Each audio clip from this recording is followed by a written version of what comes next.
Next topic करते हैं। अभी देखिए, एक तो पहले मैं आपको एक बात बता दूं, हमने पैकिंग फ्रैक्शन निकाला और ATR का रिलेशन निकाला। तीनों क्यों निकाला? सिंपल क्यूबिक, BCC और FCC।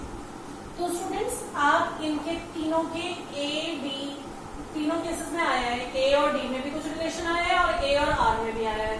वो तीनों के लिखकर रख लो अलग से टेबल बनाकर, क्योंकि ये आपके न्यूमेरिकल्स में अप्लाई होंगे, ये आपको न्यूमेरिकल्स में करने होंगे, मतलब न्यूमेरिकल इससे रिलेटेड आते हैं। ठीक है, बहुत छोटा सा न्यूमेरिकल होता है, जैसे मान लो सिंपल क्यूबिक यूनिट सेल ये लिखा है, A दे दिया, D निकालना है, तो आपको रिलेशन याद होगा तो आप कर लोगे। ठीक है, तो एक तो ये टॉपिक तो हमने कर लिया। अब हम लेते हैं next topic.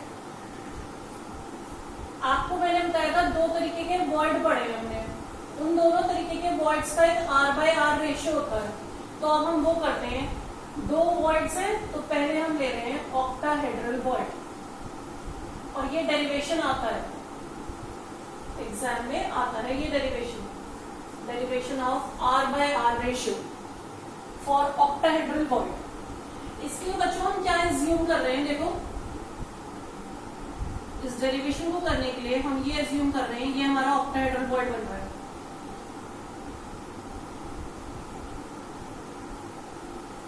Octahedral void 6 atoms के थ्रू बनता है, इतनी बात तो याद हो चुकी होगी अभी तक आप लोगों को। अब देखो 4 एटम तो ये एक इसके ऊपर रखा गया है, एक इसके नीचे वाले प्लेन में, 4 एटम तो सेम प्लेन में, एक इसके ऊपर एक इसके नीचे, हो गए 6 एटम। इनसे जो बन रहा होगा वो क्या बन रहा होगा? Octahedral void. अब इस ऑक्टाहेड्रल वॉइड में अभी मैं वो ऊपर और नीचे वाले एटम नहीं बना रही हूँ, क्योंकि फिर हम वॉइड नहीं दिखा पाएंगे, वो तो कवर कर देगा उन्हें। ये रहा वॉइड, इस वॉइड में भी एक एटम फिट कर दिया गया। इस वॉइड में ध्यान से देखिए आप, एक छोटा सा एटम इस वॉइड में भी फिट कर दिया गया।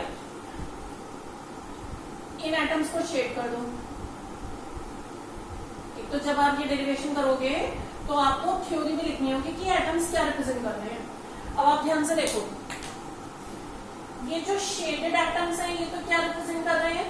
Shaded atoms, atoms which constitute the void, जो मिलकर वॉइड बना रहे हैं, विच कॉन्स्टिट्यूट वॉइड। और जो ये अनशेडेड एटम है जिसपे शेड नहीं है, वो क्या रिप्रेजेंट कर रहा है?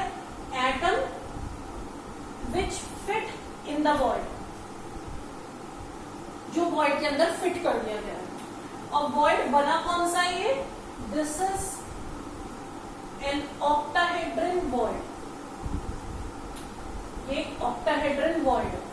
ठीक है, एक एटम इन चारों के ऊपर वाले प्लेन में, एक बिलो वाले प्लेन में, ये बात भी आपको लिखनी होगी। ठीक है, वो तो मैं आपको नोट्स दे दूंगी, उसमें सब लिखा होगा। अब देखिए हम डेरिवेशन कर रहे हैं इस R/R रेशियो की।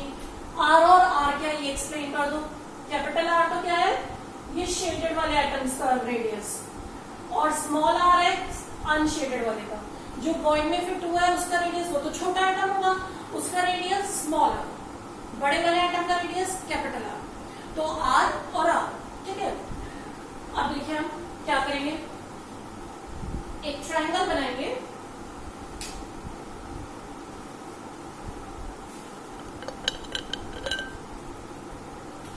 ये देखिए एक ट्रायंगल बनाते हैं, यहां से अंदर वाले एटम के सेंटर से लेकर बाहर वाले एटम तक। देखिए ये ट्रायंगल, अंदर वाले एटम के सेंटर से बाहर वाले एटम तक। ध्यान से देखो, इसमें एक अंदर वाले का तो R हो गया और बाहर वाले का कैपिटल R। इसे मार्क कर दो ट्रायंगल को ABC। ध्यान से देखो, इस ट्रायंगल को मार्क कर दिया मैंने ABC। A, B और AC दोनों इक्वल है, और किसके इक्वल है? Small r plus capital R। वो दोनों कैसे आ रही है? अंदर वाले का सेंटर और बाहर वाले का सेंटर। ठीक है, और BC किसके इक्वल है बच्चों? BC देखो ध्यान से, ये वाला पोर्शन, दोनों कैपिटल R, दोनों तरफ कैपिटल R। अंडरस्टूड इतना? आप देखो, consider triangle ABC which is right angled at A पे राइट एंगल है, देख लो ध्यान से, दिख रहा है यहाँ पर राइट एंगल है। तो अब हाइपोटेन्यूज वाली थ्योरम लगा दो, BC square will be equal to AB square plus AC square.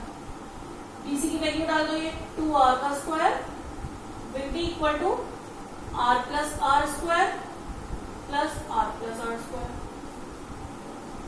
तो 4R square equals to 2R plus R square. आगे आगे ये हो गया 2R square equals to R plus R square. ठीक है, R square upon R plus R square equals to 2,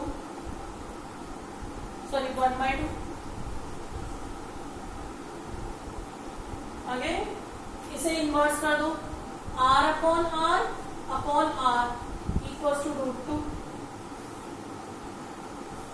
इसको simplify कर लो, अलग अलग कर लो, R upon R plus 1 equals to √2। R upon R √2 की वैल्यू 1.414 माइनस 1। तो यहां से R बाय R कितना आ गया students? R by R equals to 0.414। कैसे आ गया? R by R 0.414। इसका क्या मीनिंग हुआ? मीनिंग क्या हुआ कि जो रेडियस जो एटम अंदर फिट किया गया है अपॉन जो एटम बाहर है उसके रेडियस का रेशियो हमेशा 0.414 होगा फॉर एन ऑक्टाहेड्रल वॉइड। मतलब ऑक्टाहेड्रल वॉइड में कौन से रेडियस का एटम फिट हो पाएगा? जो बाहर वाले एटम के कंपैरिजन में 0.414 टाइम्स होगा। कैसे किया? फिर से सुन लो एक बार। ये 4 एटम तो वो हैं जो ये वॉइड बना रहे हैं, बीच में एक छोटा एटम है जो वॉइड के अंदर फिट किया गया है। इनके सेंटर्स को कंबाइन करके एक ट्राइंगल बना दो। ये ट्राइंगल ए पर राइट एंगल्ड है, हाइपोटेन्यूज की थ्योरम लगा दो और बस R और R के टर्म्स में उसे सॉल्व करके निकाल दो। बस मेन तुम्हें ये डायग्राम ध्यान रखना है। अगर ये डायग्राम ध्यान है और ये चीजें ध्यान है कौन सी चीज कहाँ रखी गई है, तो ये सब तो कुछ मुश्किल नहीं है, ये तो बहुत सिंपल सा मैथ्स है। ठीक है, तो ये हमने किसको कर दिया? Octahedral void. अब हम नेक्स्ट करते हैं फॉर टेट्राहेड्रल वॉइड।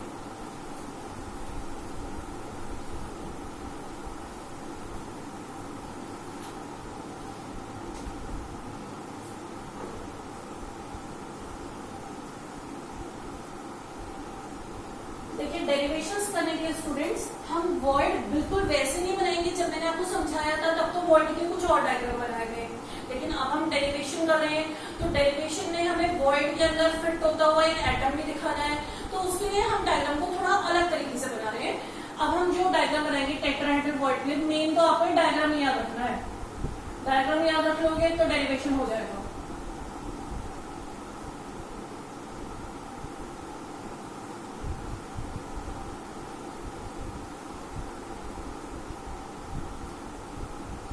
इसमें आप ये दिखाओ, ये 3 कॉर्नर के एटम्स दिखाओ।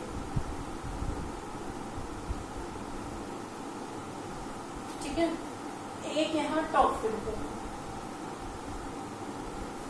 मार्क भी कर दो। ये देखो, ये तीनों, ये चारों atom 4 shaded atoms.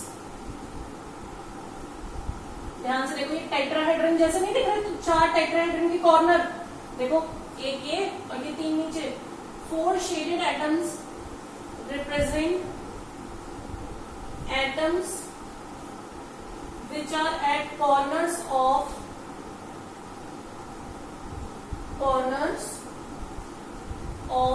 tetrahedron। Tetrahedron के कॉर्नर पे प्रेजेंट है and at the centre void is form. इनके बीच में वॉइड बन रहा है कहीं। वो वॉइड कहाँ बन रहा है? यहाँ बन रहा है, इस सेंटर पे एक वॉइड बन गया और वॉइड में भी एक एटम डाल दिया गया। ये जो वॉइड वाला एटम है वो ये है, सपोज ये ब्लू वाला। तो ये जो ब्लू वाला एटम है ये तो कौन सा है? इन वॉइड, वॉइड के अंदर वाला है ये ब्लू वाला एटम। ठीक है। वॉइड वाले एटम का रेडियस कितना है? वॉइड एटम का रेडियस फिर से वही स्मॉल आर। जो एटम्स बाहर है ब्लैक वाले, उनका रेडियस क्या है? सपोज ये ब्लैक वाले एटम्स, इनका रेडियस कैपिटल आर, ठीक है। और ये जो वॉइड बन रहा है बच्चों, ये कहां बन रहा है? देखो अब ध्यान से, आपको दिखाई दे रहा है कहां बन रहा है? ये बॉडी डायगोनल पे। Void is at centre of body diagonal, पढ़ा था हमने इससे पिछले टॉपिक में।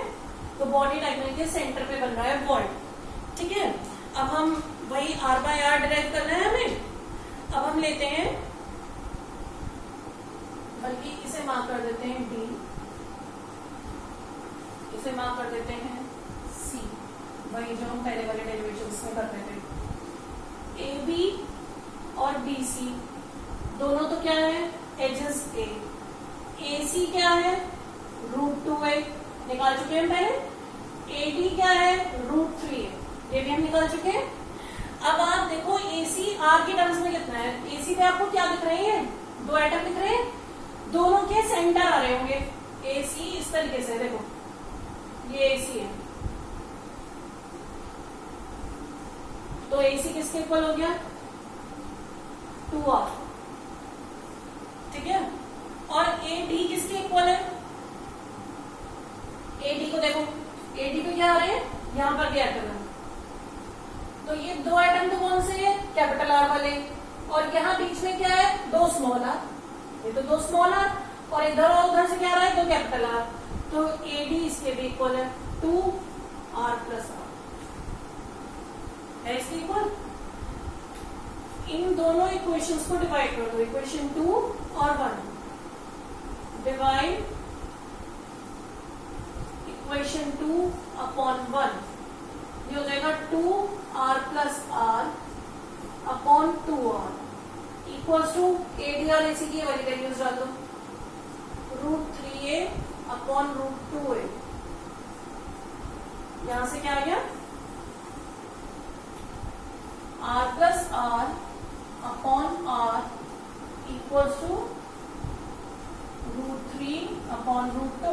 इसे फिर से अलग कर लो, r upon r equals to √3 upon √2 - 1। इसे सॉल्व करोगे 0.225 आता, ठीक है। तो ये हमने निकाल दिया टेट्राहेड्रन वॉइड का r by r, that is 0.225।